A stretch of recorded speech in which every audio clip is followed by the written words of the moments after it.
Para un mejor entendimiento de la lección que a continuación pasaremos a desarrollar, creemos conveniente contextualizarla históricamente. Primeramente, vale aclarar que los sucesos sobre los cuales hablaremos se dan bajo el gobierno de don Carlos Antonio López, considerado como el primer presidente constitucional de la República del Paraguay, luego de ser nombrado como tal por el Congreso de 1844, Congreso en el cual, además, se dictó la ley de su autoría que establecía la administración política de la República. Desde el punto de vista internacional, y en relación al ámbito diplomático, Carlos Antonio López buscó establecer relaciones con los países vecinos con el fin de afianzar las fronteras paraguayas y lograr el reconocimiento oficial de la independencia paraguaya por parte de los demás países, con los cuales tuvo la difícil tarea de renovar las relaciones diplomáticas rotas durante los años de la dictadura del Dr. Francia. La pregunta acá es, ¿cómo lograr renovar las relaciones diplomáticas que permitan el reconocimiento efectivo de la independencia de Paraguay por los demás países? Para tal efecto, en 1852, encomienda a su hijo Francisco Solano López, hasta entonces jefe del ejército paraguayo, como ministro plenipotenciario del Paraguay en Europa. En tal carácter, Francisco Solano López encabeza la primera delegación de la República del Paraguay acreditada en países de Europa. En mencionada misión, el ministro plenipotenciario, junto a su comitiva, visitó países europeos como Reino Unido, Francia, la península itálica y España. Además del reconocimiento de la independencia paraguaya por parte de los países del mencionado continente, Solano López fue con el objetivo de comprar armas, barcos y blindajes para el ejército, así como también la contratación de reconocidos arquitectos y técnicos que llegaron al Paraguay cambiándole la cara y convirtiéndolo en un país moderno.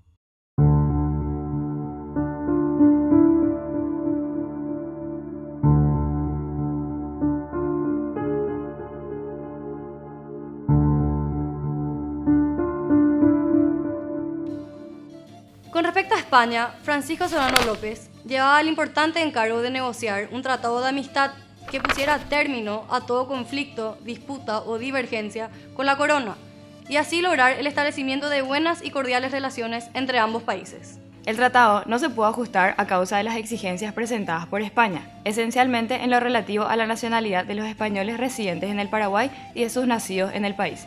El plenipotenciario paraguayo no quiso admitir las exigencias de la ex metrópoli y a falta de uniformidad de criterio no se pudo lograr la ratificación del tratado. ¿En qué consistía la principal dificultad? La dificultad que obstó a la conclusión del Tratado de Paz y Amistad consistía, sobre todo, en que la Cancillería española, encabezada por el ministro de Relaciones Exteriores de España, Calderón de la Barca, pretendía establecer que los hijos de españoles nacidos en el Paraguay tuvieran la nacionalidad de su padre. El ministro paraguayo resistía a esta cláusula, alegando que los hijos de españoles nacidos en el Paraguay fueran paraguayos. Otra dificultad, pero de carácter secundario, consistía en que Francisco Solano López se negó a devolver, o en su defecto, a realizar el pago de las tierras confiscadas a los españoles durante el periodo independentista. Las relaciones entre Estados Unidos y Paraguay iniciaron a causa del conflicto establecido con Argentina. Todo empezó con el reconocimiento de la independencia del Paraguay por parte del gobierno brasileño. El 11 de noviembre de 1845, López firma un tratado de alianza con Brasil en el que establecía que el Paraguay enviaría tropas a cambio del reconocimiento de la independencia paraguaya y la libre navegación de los puertos. Como respuesta a todo esto, Juan Manuel Rosas, el gobernador de Buenos Aires, decidió bloquear a los puertos argentinos ante la llegada de los buques paraguayos. El 4 de diciembre del mismo año, López declara la guerra a Juan Manuel Rosas. Francisco Solano López, general del ejército paraguayo, cruza el Paraná y se une a las fuerzas del general Paz, enemigo de Rosas, causando que estalle un motín donde las tropas repasaron al Paraná sin haber disparado un solo tiro. En el año 1845, llega al Paraguay el señor Eduardo Augusto Hopkins como agente especial del gobierno norteamericano. Este mismo tenía dos misiones principales: recoger información general sobre el Paraguay y ofrecer la mediación norteamericana del conflicto entre Paraguay y Argentina, buscando una liberación de los cauces del Río de la Plata. Rosas se negó a la mediación porque había una condición que establecía que se debía reconocer la independencia del Paraguay.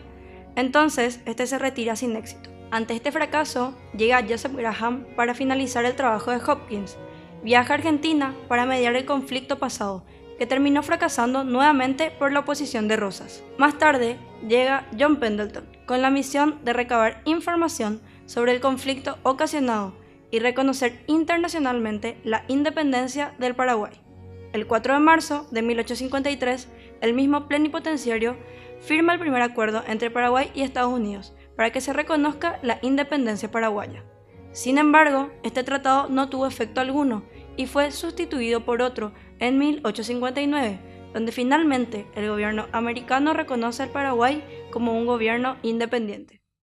Los intereses estadounidenses con el Paraguay se vieron potenciados con la primera llegada de Edward Hopkins, un joven designado por la administración del presidente americano James Polk en el año 1845. Él mismo vino como agente consular con la misión de determinar la situación de la independencia del Paraguay y si el ambiente en el Paraguay era favorable para fortalecer los vínculos comerciales con los Estados Unidos. Tras darse cuenta del potencial aliado económico que sería el Paraguay, Hopkins se volvió en un arduo defensor de su independencia con relación a la Argentina, que bajo la presidencia de Juan Manuel de Rosas seguía objetando la independencia paraguaya. Con la caída de Rosas en el año 1852 y la posterior toma de poder de Justo José de Urquiza, se impuso la libre navegación del río Paraná, situación que cautivó a Edward Hopkins a retornar al Paraguay en rol de cónsul en el año 1853 con un gran apoyo capitalista.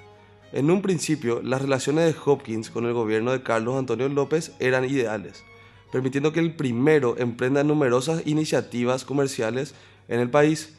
Sin embargo, el trato de Hopkins con el gobierno paraguayo se vio severamente alterado en el año 1854 tras un altercado entre su hermano Clement Hopkins y un soldado paraguayo de apellido Silvero. Tras esta controversia, Edward Hopkins se presentó ante Carlos Antonio López y exigió de manera prepotente que castigue al soldado.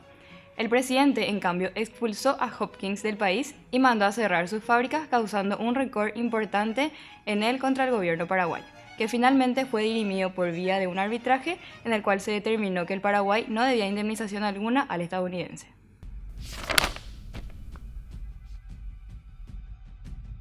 El incidente de Waterwitch contribuyó en aumentar las tensiones entre el gobierno paraguayo con los representantes de los Estados Unidos. El 1 de febrero de 1854 ingresó el buque estadounidense llamado Waterwitch a aguas paraguayas, pese a una prohibición expresa impuesta por el gobierno paraguayo.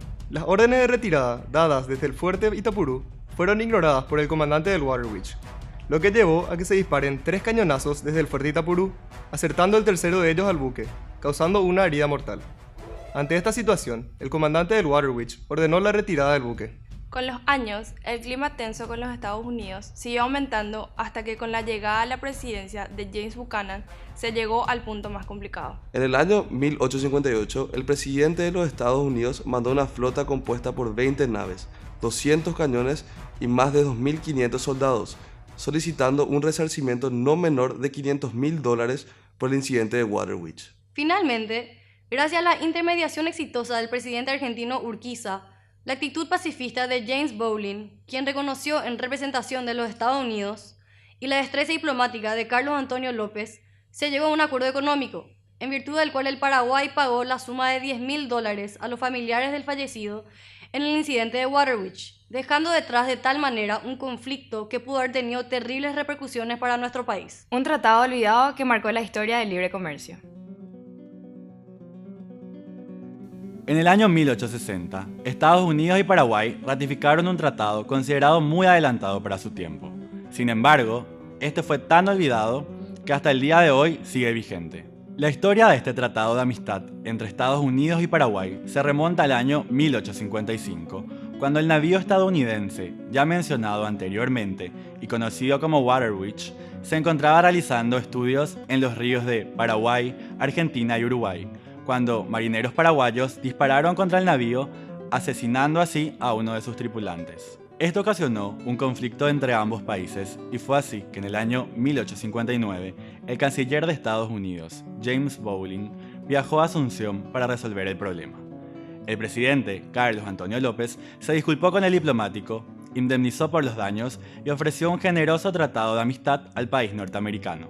El Tratado de Amistad, Comercio y Navegación fue firmado por los cancilleres Nicolás Vázquez de Paraguay y James Bowling de Estados Unidos, en Asunción el 4 de febrero de 1859 y ratificado en Washington el 7 de marzo de 1860. El tratado, que consta de 16 artículos, establece entre sus principales cláusulas inmunidades relacionadas al comercio, beneficios recíprocos en términos de importaciones y exportaciones, la libre navegación del río Paraguay en todos los cauces pertenecientes a la República, estando estos sujetos a los reglamentos policiales y fiscales del país y la utilización libre de los puertos en ambos países, el tratamiento de los barcos con las respectivas banderas y de los servicios en los puertos de embarque y desembarque, entre otras cosas. A pesar de que en esa época el comercio entre los países era escaso, ambos pensaron que era una buena idea como para prever futuros obstáculos que pudieran haber.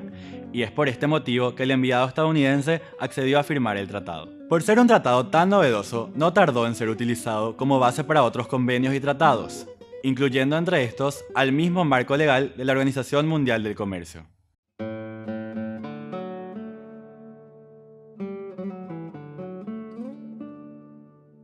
La sentencia Johnson-Verges es una resolución que se dictó en la demanda hecha por el presidente de los Estados Unidos, a causa del problema con Hopkins y el incidente con el Waterwitch. 3 años después del cañonazo al navío estadounidense, en el fuerte Itapurú, el presidente norteamericano James Buchanan se dirigió al Congreso de los Estados Unidos para informar sobre el estado de las relaciones con el Paraguay y pedir su autorización para exigir por los medios adecuados indemnizaciones, satisfacciones y garantías para el futuro por el incidente que había ocurrido. Parte de la prensa norteamericana apoyó la demanda presidencial y tras un largo debate parlamentario, el presidente Buchanan obtuvo la autorización que había solicitado. Se organizó una flota de 20 buques, 2.500 hombres y 200 cañones, la más poderosa que hasta ese entonces zarpaba de las costas norteamericanas. El juez comisionado por los Estados Unidos, James Bowling, tenía que exigir al Paraguay el reconocimiento de su culpabilidad y en consecuencia el pago de una indemnización de $500.000 como mínimo. En caso de no tener éxito, la flota norteamericana tenía las indicaciones de bloquear los ríos Paraná y Paraguay y todas las ciudades y villas situadas sobre sus márgenes, atacar y destruir las fortalezas de Humaitá y cualquiera otra que obstruyera o comprometiera el pasaje de la flota, y llegar así hasta Asunción para exigir la entrega y tomar posesión de la ciudad y sus defensas, empleando la fuerza necesaria y realizando otros actos de hostilidad justificados por la ley de las naciones y que consideren apropiados para imponer la aceptación de las condiciones requeridas. El 25 de enero tuvo lugar la primera entrevista con Nicolás Vázquez, el ministro de Relaciones Exteriores paraguayo, a quien Bowling entregó sus cartas de presentación. El comisionado estadounidense no iba a negociar por un monto menor al indicado, y el presidente Carlos Antonio López lo sabía, pero se mantuvo inamovible junto a Vázquez. Como no se pudo llegar a mayores acuerdos, se determinó que el monto sea fijado por arbitraje. El presidente del Paraguay quería que el tribunal se reuniese en Asunción, pero el argentino José de Urquiza lo persuadió sobre la conveniencia de que éste se realizara en Washington. El 13 de agosto de 1860, los jueces designados dieron a conocer en Washington su fallo arbitral. El tribunal se encontraba conformado por el jurisconsulto Dave Johnson, representante de los Estados Unidos, José Verges, representante del Paraguay, y el secretario, el abogado neoyorquino Samuel Ward. Decía el fallo que el reclamante, la United States and Paraguay Navigation Company, no ha aprobado ni establecido su derecho a los daños y perjuicios en relación al reclamo contra el gobierno de la República del Paraguay, y que a la vista de las pruebas examinadas, el dicho gobierno no es por ningún derecho responsable de una indemnización y compensación pecuniaria cualquiera a favor de la nombrada compañía, liberando así al Paraguay del pago de la indemnización requerida por los Estados Unidos. Pasadas 4 décadas de la independencia nacional, Paraguay aún no tenía relaciones políticas ni comerciales formales con la mayoría de los países europeos, como ser Francia y Gran Bretaña. Durante el periodo del primer presidente constitucional del Paraguay, don Carlos Antonio López, siempre existieron intenciones de establecer relaciones diplomáticas y comerciales con Gran Bretaña. Sin embargo, Gran Bretaña siempre estaba más interesado de establecer relaciones con Brasil y Argentina antes que con Paraguay. La principal intención de Gran Bretaña era la libre navegación de los ríos internacionales, dilatada de manera permanente por oposición de Argentina. Recién en el año 1852, mediante el reconocimiento de la independencia nacional por parte de la Confederación Argentina, se logró este objetivo. En este contexto, Paraguay constituye un pilar fundamental de la estrategia británica en la apertura del Río de la Plata al comercio internacional. Las negociaciones entre Paraguay y Gran Bretaña fueron iniciadas por el cónsul Charles Hothan, quien fracasó en su primer intento por oposición de Rosas en el año 1846, y por carecer de facultades resolutivas necesarias para cerrar las negociaciones. Posteriormente, en el año 1853, Francisco Solano López es enviado a Europa por su padre Carlos Antonio López con dos grandes objetivos. Primero, el reconocimiento de la independencia nacional y segundo, garantizar la libre navegación de los ríos Paraguay y Paraná. Cuando regresa Francisco Solano López y una vez derrotado Rosas, con la segunda participación del cónsul Charles Hothan, se logran firmar importantes acuerdos con los ingleses, franceses y americanos sobre la libre negociación entre las partes que incluían la libre navegación de los ríos Paraguay y Paraná, siempre respetando la soberanía del Paraguay. En el año 1858 llega al país el cónsul inglés William Christie con la intención de renovar el acuerdo firmado en el año 1853. Serios problemas de protocolo y de diferencias personales con el presidente Carlos Antonio López relacionados a cláusulas más liberales y el acceso a la zona Mato Grosso requerida por el cónsul inglés hicieron fracasar el acuerdo sin llegar a la firma del mismo. Sin embargo, subsistía el acuerdo de 1858 en el cual Paraguay otorgaba el libre acceso de los ríos al Brasil y otros países extranjeros. En 1852 llega al Paraguay Santiago Cánstad con un pasaporte expedido por el gobierno uruguayo, en el cual constaba que su nacionalidad era uruguaya. Cánstad hizo 3 viajes al exterior, manifestando en todos ellos la misma nacionalidad, por lo que en 1857 el gobierno del Paraguay tuvo un motivo para creer que Cánstad había entrado en concierto con un comité revolucionario que funcionaba en Buenos Aires. Él mismo, a su regreso, se presentó ya con un pasaporte inglés. El 8 de febrero de 1859, la policía de la capital descubrió una conspiración contra la vida del presidente López, en la que Cánstad y otras 12 personas estaban involucradas.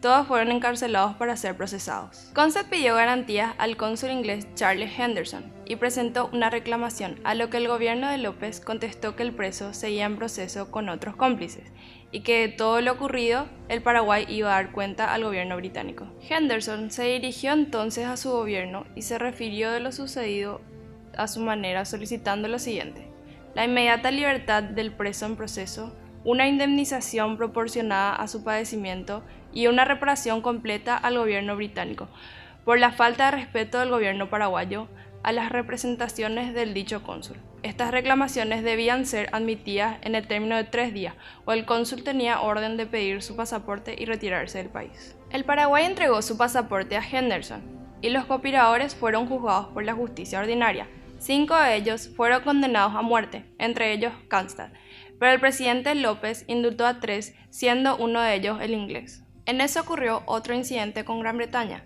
El general Francisco Solano López regresaba a Asunción a bordo del buque Tacuarí, después de actuar exitosamente como mediador entre la Confederación Argentina y el Estado de Buenos Aires. A pesar de la noticia que se le había anticipado, resolvió salir del puerto de Buenos Aires, donde fueron interceptados en actitud amenazadora por los cañoneros ingleses Bursar y Grappler, y casi inmediatamente 2 disparos de cañón se encargaron de decir cuál era la intención de los ingleses. El general López ordenó que los artilleros corrieran a sus puestos, cargaran los cañones y preparen las mechas. Todos se aprestaron al combate, pero el comandante de Tacuarí, capitán Morrice, era inglés como también los ingenieros y maquinistas del buque, por lo que Morrice se acercó al general López a manifestarse que en calidad de súbditos ingleses serían de graves consecuencias para ellos hacer fuegos sobre las naves que llevaban la bandera de su nación, recordándose que tenían familiares e hijos en Londres. Ante tal situación, Solano López ordenó el regreso a Buenos Aires, donde una vez llegado, formuló su protesta por el insólito hecho. Siguió por tierra Paraná, donde tomó el buque Jejuí, que lo condujo a Asunción. Tercer incidente que vino a agregarse a los anteriores: la colisión del Iruponi, vapor inglés, con el vapor nacional Tacuarí, cerca de Villa Oliva. El gobierno concedió más tarde una indemnización sin que esto importase una aceptación de culpabilidad por parte del Paraguay. Luego de la agresión al Tacuarí por parte de los ingleses, debido al conflicto de Santiago Cánstad, el gobierno de Asunción decidió enviar una misión diplomática a Gran Bretaña para que expusiera a las autoridades británicas sus procedimientos, en el sentido de explicar directamente a las autoridades que el caso de Cánstad se había sometido a un proceso judicial sustanciado de conformidad con la legislación vigente en el país y no de una manera irregular como fue alegado por el cónsul británico Charles Henderson. Como jefe de esta misión, el presidente Carlos Antonio López designó a Carlos Calvo, miembro de una familia de comerciantes de Buenos Aires, nacido en Montevideo en 1822. Su misión principal consistía en restablecer las relaciones amistosas con el gobierno británico, resolviendo las controversias que se había producido. Pero aparte, debido al gran crecimiento económico que estaba teniendo el Paraguay, también se le encargó de dar a conocer y difundir las producciones y potencialidades del país en los principales centros industriales del mundo. Al principio, Calvo no fue recibido oficialmente por el gobierno de Gran Bretaña, por lo que decidió recurrir a juristas respetados por el pueblo británico, para que expresen sus pensamientos al respecto. Uno de ellos fue Fillmore, un importante jurista británico quien emitió un dictamen favorable a la posición del Paraguay. Asimismo, Calvo recurrió a la opinión pública de Inglaterra, valiéndose de la prensa para abogar por la causa paraguaya. Finalmente, por incidencia de todos estos factores, el gobierno británico debió reconocer, por medio de un acuerdo, que nunca tuvo intenciones de intervenir en la jurisdicción del Paraguay, que no había tenido jamás ni tendría la intención de impedir que el Paraguay hiciera cumplir sus leyes. Por su parte, el gobierno paraguayo consignó que no había tenido la intención de ofender al cónsul de Gran Bretaña ni a su gobierno. El informe de los doctores Lake y Kendall son unos documentos que fueron sometidos a juicio del eminente jurisconsulto Dr. Fillmore por los doctores Lake y Kendall, en el cual se referían acerca del conflicto producido entre Paraguay y Gran Bretaña. En él se alegaba que, aunque Cronstadt sea o no súbdito inglés, con o sin la protección inglesa, el gobierno del Paraguay tenía el derecho de procesarlo de acuerdo con las leyes de su país. En efecto, mientras que Cronstadt permanecía en el Paraguay, se encontraba sujeto a las leyes del país paraguayo y por tanto no tenía por qué alegar que no debía ser juzgado por esas mismas leyes. Carlos Calvo decidió recurrir a la autoridad intelectual de un jurista respetado por el gobierno y la opinión pública de Gran Bretaña. Solicitó, en tal sentido, el parecer del célebre jurisconsulto Dr. Robert Fillmore respecto al caso de Santiago Cronstadt. El caso fue controvertido, luego de que Cronstadt fuera arrestado dentro de los límites del territorio paraguayo por las autoridades competentes y legales y acusado del mayor y más atroz crimen político y social, a saber, una conspiración para asesinar al jefe de la República en ese entonces, Carlos Antonio López, y derribar al gobierno establecido del Estado. Santiago Cronstadt fue conducido a prisión y tratado precisamente en todos aspectos como un súbdito paraguayo bajo la ley municipal. Esta ley no permite, durante los primeros días de prisión, ningún acceso al prisionero, hasta tanto que la acusación ante el juez y la causa estén en cierto estado de substanciación. El cónsul británico en el Paraguay reclamó que se debía adoptar un procedimiento con Cronstadt, diferente del adoptado con los demás criminales y cómplices en este asunto, y que a él, en su carácter de cónsul, se le debía conceder franca comunicación con Cronstadt. Las autoridades paraguayas declinaron hacer distinción alguna entre el caso de Cronstadt y otros criminales, pero permitieron al cónsul que le escribiese con sello volante. Esta respuesta por parte de las autoridades paraguayas provocó que el cónsul se retire del Paraguay, con la causa aún sustanciándose, para luego declarar a Cronstadt con algunos de sus cómplices culpables de traición. Fillmore dio un dictamen favorable a la posición del Paraguay, donde exponía que una de las reglas de la ley internacional es que el lex fort gobierna todas las formas de juicios y procedimientos, cualesquiera que sean las partes complicadas y donde quiera que la causa tenga origen. Por lo tanto, no dudaba que la repulsa del gobierno paraguayo sería admitida como bien fundada de los principios de esta ley. Al final de este dictamen, Fillmore aconsejó al representante del Paraguay que solicite una entrevista con el secretario de Estado de las Relaciones Exteriores para exponerle al verdadero estado del caso. A lo que Fillmore se refería desde un principio era que además de reconocer a Paraguay como la nación más avanzada de Sudamérica, proclamó de manera pública que el gobierno de Su Majestad era el único culpable de todo el incidente diplomático y que Paraguay actuó con plena justicia. Finalmente, los conflictos fueron resueltos el 23 de abril de 1862, puesto que el gobierno inglés encomendó a su ministro en Buenos Aires, Edward Thornton, la realización de conversaciones directas con el presidente López, mediante un acuerdo que suscribieron el ministro de Relaciones Exteriores del Paraguay, el señor Domingo Francisco Sánchez, y el ministro inglés Edward Thornton, mencionado anteriormente, quienes concluyeron una negociación que puso término a todos los entredichos. El Segundo Imperio francés reconoció al Paraguay en 1853 como Estado soberano. Ese mismo año, el presidente Carlos Antonio López envió a su hijo, el general Francisco Solano López, a Francia, para estrechar las relaciones entre ambos países. A raíz del viaje del general Solano López a Europa, se realizaron los primeros nombramientos de representantes diplomáticos de países europeos en el Paraguay, así como de diplomáticos paraguayos en las principales capitales de Europa. No solo se desarrollaron relaciones diplomáticas con Francia, Gran Bretaña el Vaticano, Prusia, Bélgica y Portugal, sino también un intenso intercambio comercial con muchas de esas naciones. Se realizó un contrato firmado entre el gobierno paraguayo y un armador de Burdeos llamado Antonio López, el cual se comprometió a enviar al Paraguay entre 800 a 900 inmigrantes vascos, menores de 45 años, católicos, de buena conducta y aptos para formar una colonia agrícola.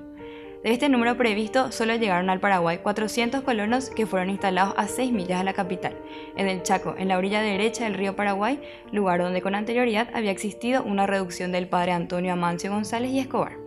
Dicho lugar fue denominándose sucesivamente Melodía, Amancio Cue, Nueva Burdeos, Villa Occidental y actualmente Villa Hayes. Bien pronto comenzaron las dificultades con los colonos, hubo quejas sobre el clima. Afirmaban haber sido instalados en una región poco propicia para la agricultura. Existía una disconformidad con la tierra e inclusive con el tipo de alimento que consumían y manifestaron haber recibido un trato poco adecuado de parte del gobierno paraguayo.